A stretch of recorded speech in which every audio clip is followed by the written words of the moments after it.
الرحمن الرحیم۔ سوال یہ ہے کہ کب روزہ ٹوٹنے کی صورت میں کفارہ لازم نہیں ہوگا؟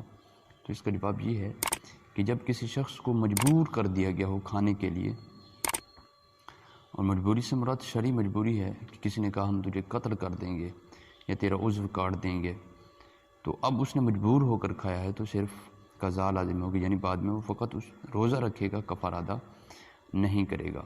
اسی طرح کسی نے اپنے ناک میں دوائی ڈال لی تو دوائی ڈالنے کی صورت میں بھی فقط کفارہ لازم نہیں ہوتا، صرف قضا لازم ہوتی ہے۔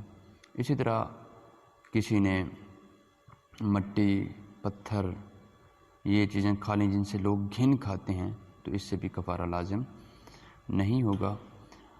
اسی طرح جس شخص کو احتلام ہوا یا اس نے بھول کر کھا لیا، پھر اس نے کہا میرا تو روزہ ٹوٹ گیا ہے، اور اسی یقین پر اس نے کھا لیا جان بوجھ کر، تو اب بھی کفارہ لازم نہیں ہوگا۔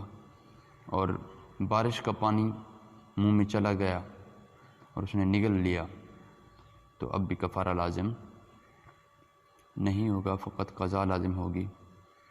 اور اسی طرح اس کو روزہ ہونا یاد تھا اور بغیر قصد کے وضو کا پانی اس کے حلق سے نیچے اتر گیا، روزہ تو ٹوٹ جائے گا لیکن کفارہ لازم نہیں ہوگا۔